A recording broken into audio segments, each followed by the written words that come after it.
Hola a todos, sean bienvenidos a mi primer video. Yo soy Rel, y les traigo una creepypasta de Stranger Things, el episodio 9. Espero que les guste. Hola. Mi nombre es Renzo, tengo 20 años y Stranger Things es una serie que, para muchos, es de las mejores, o la mejor de Netflix. Me vi todos los capítulos y temporadas de la 1 hasta la 4, y a pesar de que no me he vuelto tan fanático en el sentido de estar esperando noticias a cada rato, me fascinó mucho.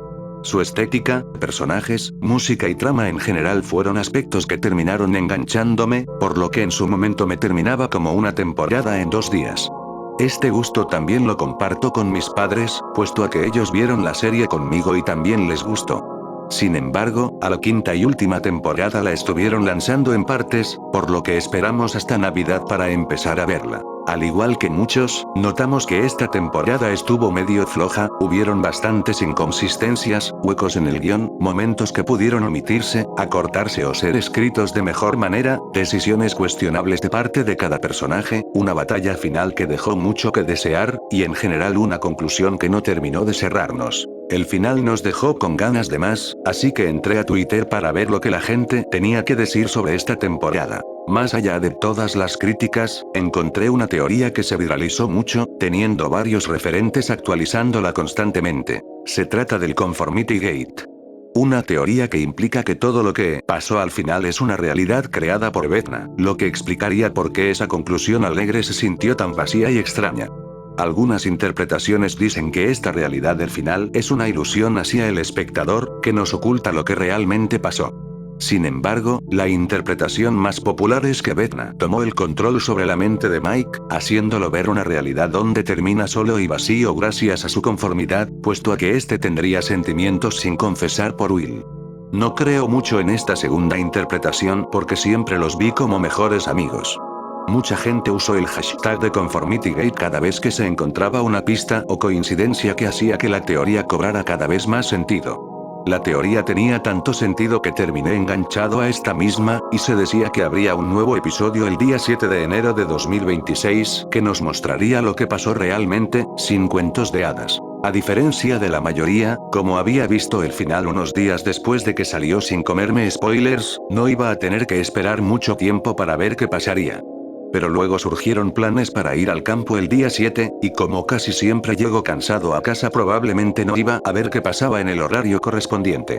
Oh bueno, eso pensaba. Se decía que el episodio iba a salir en el mismo horario que todos, alrededor de mis 10 pm. Íbamos a llegar a mi casa cerca de las 9. Nadie tenía hambre, y mis padres estaban tan cansados que decidieron acostarse a dormir. Pero yo, decidí quedarme despierto, aunque tuviera que esforzarme para hacerlo. Necesitaba saber lo que iba a pasar, si las teorías eran ciertas, si ese noveno episodio de verdad existía. 9:59, era el momento de la verdad. Agarré el control, puse Netflix, y entré a la sección de episodios, estaba muy emocionado. Se hicieron las 10 pm, y en Twitter todo el mundo estaba diciendo que se cayó Netflix por la cantidad de usuarios conectados. Volté a ver mi tele, y vi como Netflix se estaba recargando, seguramente para avisar que nada estaba funcionando.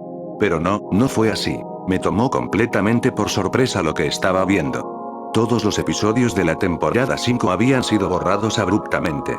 Sin embargo, quedaba un solo episodio en la pantalla, titulado The Left Side Down, todo lo opuesto al título del final ya eliminado. Estaba completamente en shock porque todo eran teorías, nada estaba confirmado y ni siquiera le habían hecho publicidad. Asumí que este era el episodio 9. Puse el capítulo con incertidumbre sobre lo que iba a pasar. Apenas inició, se empezaron a escuchar latidos de corazón. 5 segundos después, se sumó el tic-tac de un reloj antiguo, como el que se escucha cuando Vecna tiene a su víctima. Esta secuencia duró 10 segundos en total, y no se veía nada más que una pantalla negra. La intro de la serie empezó mostrando los nombres de los actores como siempre, pero noté algo raro, y es que en el fondo se veía una silueta que no lograba distinguir. Pausé el episodio para poder editarla y subirle el brillo lo suficiente, para darme cuenta de que la silueta era Vecna. Pero estaba en una posición rara, como si estuviera crucificado. No supe de qué forma interpretar esto. Podía ser un mensaje, o algo que sería explicado más adelante. Terminó la intro, y el episodio fue presentado sin un número. Solo con el título de Left Side Down. En teoría este sería el episodio 9, pero supongo que al eliminar los demás capítulos, era innecesario asignarle un número. Al empezar, la pantalla seguía completamente negra y se escuchaban unos pasos. Junto con esto noté que los latidos del corazón que se escuchaban antes, empezaban a sincronizarse con los míos. Decidí pensar que era una coincidencia. Se siguieron escuchando pasos, pero seguía sin poder ver nada. Al cabo de 30 segundos, la escena finalmente cambió a lo que parecían ser las primeras escenas de la temporada 1, principalmente cuando Mike, Will, Dustin y Lucas jugaban a calabozos y dragones en el sótano de Mike. Sin duda me provocó nostalgia, puesto que ahí empezó todo. La escena transcurrió con normalidad, dejando el juego en suspenso tras encontrarse con el Demogorgon porque la mamá de Mike avisó que ya era tarde y que todos deberían irse a sus casas. Al salir de la casa, Will y Dustin deciden correr con la bicicleta para ver quién va más rápido. Después de eso, Dustin gira hacia otro lado y se dirige a su casa. Will sigue avanzando para llegar a su casa y pasa por Mirkwood, que está cerca del Laboratorio Nacional de Hawkins. A partir de aquí debería ocurrir el encuentro con el Demogorgon, donde Will sale corriendo y termina siendo secuestrado. En su lugar, se estrella contra un auto que iba a gran velocidad, siendo gravemente herido. Posteriormente un sujeto se baja del auto, con un aspecto totalmente difuminado. Este va hacia donde está Will, para revisar si sigue con vida. Por suerte, lo estaba. El mismo sujeto se lo lleva en su auto, pero esta vez manejaba con más precaución. La escena se corta y el capítulo progresa con normalidad, con algunas diferencias. 11 no está presente en lo absoluto. Todos se percatan de que Will está perdido, los chicos salen a buscarlo, al igual que el grupo de investigación en el que iba Hopper. Joyce recibe una llamada, la cual, originalmente revelaría por primera vez que Will está vivo. Aquí, sin embargo, es diferente. Se podía escuchar a Will llorando y pidiendo ayuda a su mamá. De fondo, podía escucharse la canción favorita de Will y Jonathan, Should I Stay or Should I Go? Había sido capturado por un extorsionador, el cual le pedía a Joyce una gran suma de dinero. Si ese dinero no era pagado dentro de la misma semana, no volvería a ver a Will nunca más. El extorsionador colgó y Joyce empezó a llorar descontroladamente y a tirar cosas, porque nunca iban a tener esa suma. Jonathan intentó consolarla entre lágrimas, diciendo que harían todo lo posible para conseguir ese dinero, y que sí llegarían a tiempo. La escena se apaga, y parece que regresamos al final de la temporada 5, con Mike siendo un escritor. Parecía estresado, como si ya no pudiera, o no quisiera seguir con lo que estaba haciendo. Se alejó de la máquina de escribir un rato para relajar su mente, y luego empezó a buscar fotos, o algo que lo inspirara a seguir escribiendo su historia. Encontró una foto de él con sus amigos. Dustin, Lucas y Max. Pero, ¿dónde estaba Will? 11. Justo debajo de esta foto, había otra donde Mike estaba con Will, Dustin y Lucas. Y debajo de esta, otra donde estaba con Will solamente. La diferencia era que estas últimas dos fotos eran relativamente viejas, de cuando eran niños. Mike suspiró, salió de casa y se subió a su bicicleta. La escena cambió a un cementerio. Mike estaba parado frente a un ataúd que decía, Will Byers. Al parecer, Will había sido asesinado por el extorsionador porque la familia Byers no pudo conseguir el dinero suficiente a tiempo. Mike cerró los ojos, y escuchó la voz de Will. Abrió los ojos, y ahí estaba. Sin embargo, no se podía saber si lo que veía y escuchaba era parte de su imaginación, o si en verdad era el espíritu de Will comunicándose con él. Este le agradecía por todo el tiempo que dedicó a imaginarse una vida donde él estaba vivo, donde calabozos y dragones estaba presente en sus vidas como tanto habían soñado desde niños, donde lucharon y siguieron adelante sin importar cuántos monstruos hubieran en el camino.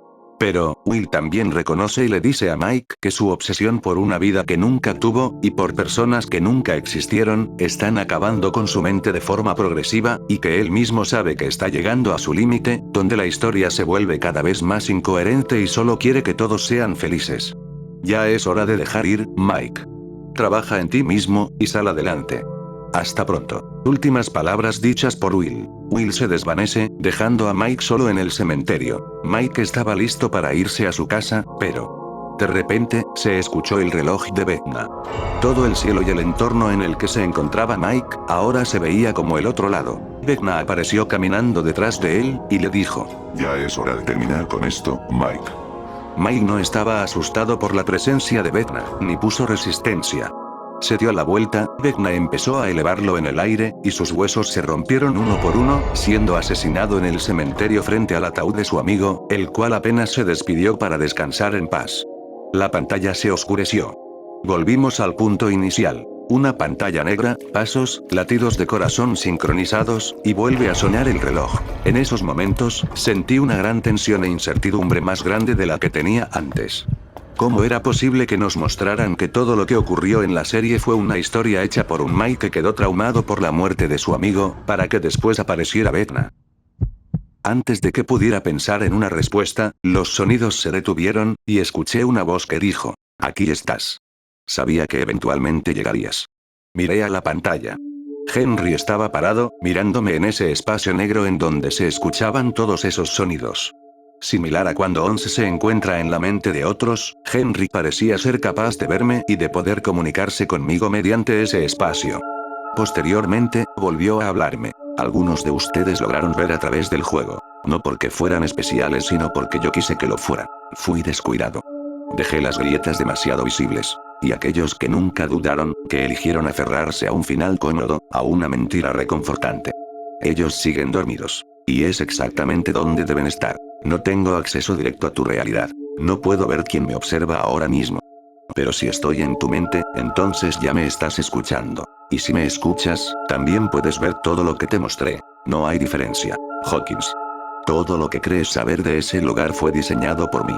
Cada momento de felicidad, cada tragedia, cada pérdida, no fueron casualidad, fueron una construcción. Una ilusión cuidadosamente moldeada para llevarte hasta aquí. Fue un experimento, no sobre monstruos, sino sobre humanidad. Para separar a quienes ven las señales de quienes prefieren ignorarlas. A quienes cuestionan, de quienes aceptan la conformidad, aún sabiendo que algo está mal. Hice evidentes los errores de la ilusión no solo porque el experimento debía terminar, sino porque mantener esa realidad se volvió insostenible. Las mentiras, tarde o temprano, colapsan. Henry desapareció por un momento, y se empezaron a mostrar escenas sin continuidad de la temporada 5, donde todo salía mal. En la escena donde Steve se cae y es salvado a tiempo por Jonathan, Jonathan no alcanza a agarrar su mano a tiempo, debido a lo distanciados que estaban. Dustin grita su nombre y Steve muere al impactar con el suelo. Todos empezaron a desesperarse y a gritar por la muerte de Steve. Luego, cambió a la escena en la que Jonathan y Nancy estaban arreglando sus problemas mientras el lugar en el que estaban se inundaba por la inestabilidad de la materia. Ellos mantenían la calma, se reían y hacían las paces, hasta que notaron que la sustancia ya estaba pasando por encima de la mesa en la que estaban. Empezaron a tener ataques de pánico y esperaban que un milagro salvara sus vidas. Steve y Dustin llegaron al lugar en el que se encontraban, pero ya era demasiado tarde. No podían pasar porque ya todo se había inundado por completo. Jonathan y Nancy aceptaron su destino, y se convirtieron en parte de la materia que se solidificó minutos después. Después hubo otro cambio de escena, esta vez de cuando Max estaba escapando de Henry y se metió a la cueva que lo asustaba.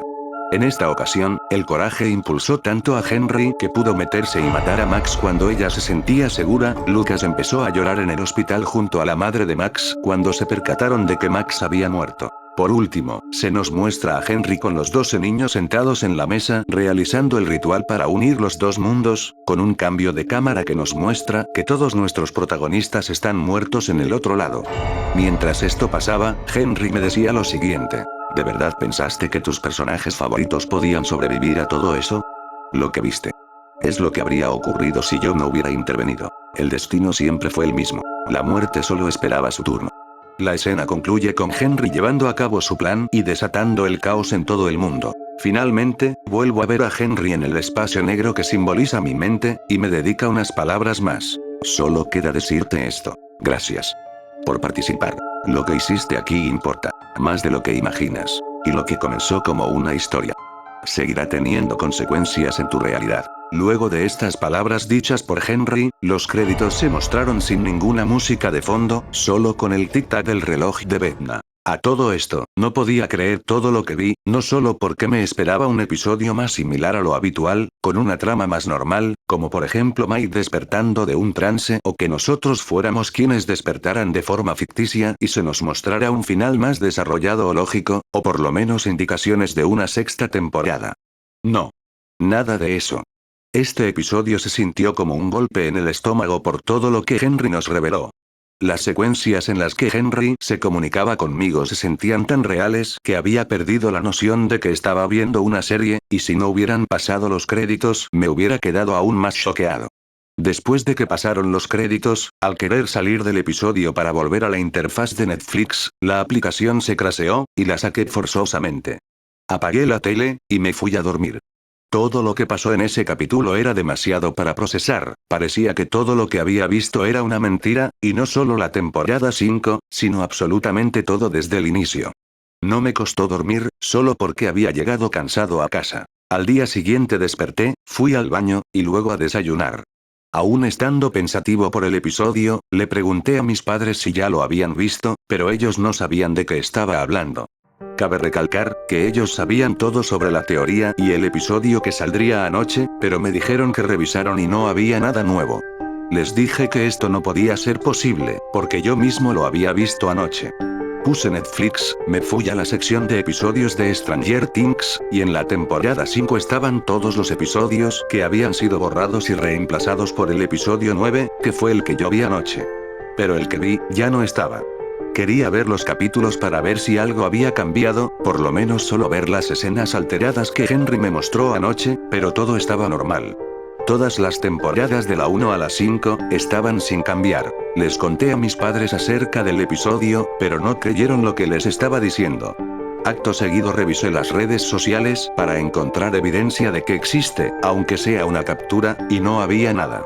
La gente que no creía en el Conformity Gate se estaba burlando de los que sí, y los que seguían la teoría tenían esperanzas de que el episodio fuera a salir en una fecha próxima. Entonces, recordé que tenía una captura de Vecna crucificado en el fondo de la intro, se la mostré a mis padres y ellos siguieron pensando que les estaba gastando una broma, puesto que nadie lo había visto, además de ser una imagen que desentonaba con la serie. Lo subí a las redes junto con toda la historia, pero la gente pensó que era una captura photoshopeada o inteligencia artificial, invalidando completamente todo lo que dije, además de que dijeron que no había forma de que viera el episodio si a las 10 p.m. Netflix se había caído para todos.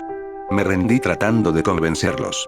Pero, si estás escuchando esto, agradezco que te hayas tomado el tiempo de escuchar mi anécdota, sin duda es algo que guardaré por el resto de mi vida. Por último, me gustaría sacar algunas conclusiones respecto al capítulo. La imagen de Vecna crucificado en el fondo de la intro, para mí, simboliza su resurrección días después de que lo vimos morir en el final. Para agregar, vi el final 3 días antes del 7, y Jesús resucitó en el tercer día, al igual que Vecna el día 7. Todas las escenas que se llevaban a cabo en un espacio negro, incluyendo las que solo eran sonidos, significaban que Henry estaba tratando de conectarse a mi mente, o ya lo estaba desde el principio. La intención de Henry al mostrarme todas esas escenas descontinuas donde los protagonistas morían y su plan se llevaba a cabo, fue darme ejemplos para probar su punto. Que en determinadas circunstancias como las que vimos, los personajes solo sobrevivieron porque Henry así lo quiso, y todos sus obstáculos, así como las escenas de su infancia que nos fueron mostradas, eran falsas. Todos los episodios y temporadas de Stranger Things se llevaron a cabo en una realidad falsa, que a su vez se encontraba dentro de otra realidad falsa.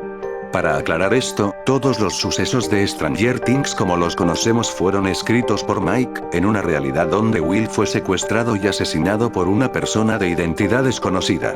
Mike escribió toda la historia sobre los monstruos, 11 y Will el hechicero para sobrellevar esa pérdida, y se dedicó a eso por años porque era su única manera de escapar de la realidad. Si bien, esta triste realidad parecía ser lo que en verdad pasó, resultó ser otra falsa realidad controlada y escrita por el mismo Henry, y es por eso que Mike en lugar de huir dejó que Henry acabara con su vida. Al final de todo, nos quedamos con que nada en realidad pasó, Hawkins no existe al igual que sus personajes, y fue todo un experimento controlado por Henry, que con esa actitud parecía estar jugando a ser Dios. No se sabe cómo se enteró de la existencia de un espectador que miraba sus obras, pero al parecer su intención siempre fue mantener al espectador al tanto de lo que pasaba en el universo que él creó, dejar que se emocione mientras ve el desarrollo de la historia y sus personajes para que al final, cuando las grietas, que serían todas las inconsistencias, fueran evidentes, pudiera conectar su mente con la de un único espectador que haya cuestionado por qué las cosas se dieron así, y por qué todo terminó de forma tan extraña. De esa manera, pudo comunicarse conmigo en un momento donde todo Netflix se había caído, y cuando nadie más pudiera ver lo que vi. Ahora, yo sé que se supone que es una serie ficticia, y que Henry en verdad no existe, pero las cosas se dieron de forma tan extraña que me sigo preguntando cómo es que ocurrió eso, cómo pude ver el episodio cuando nadie más podía entrar, por qué yo fui elegido para verlo, entre otras cosas. Con todo esto aún me cuestiono si los latidos del corazón sincronizándose con los míos todavía era una coincidencia. Lo que sí sé, es que Henry no podía verme, pero sí sabía que estaba ahí, mirando a la pantalla, y se guiaba por eso. Si tuviera que sacar una conclusión general sobre lo que Henry quería lograr con todo esto, yo supongo que quería comunicarse por primera vez con el mundo real, y lo consiguió. ¿Qué pasará después? Nadie lo sabe. Pero últimamente he estado teniendo muchas migrañas. Gracias por escucharme. Adiós.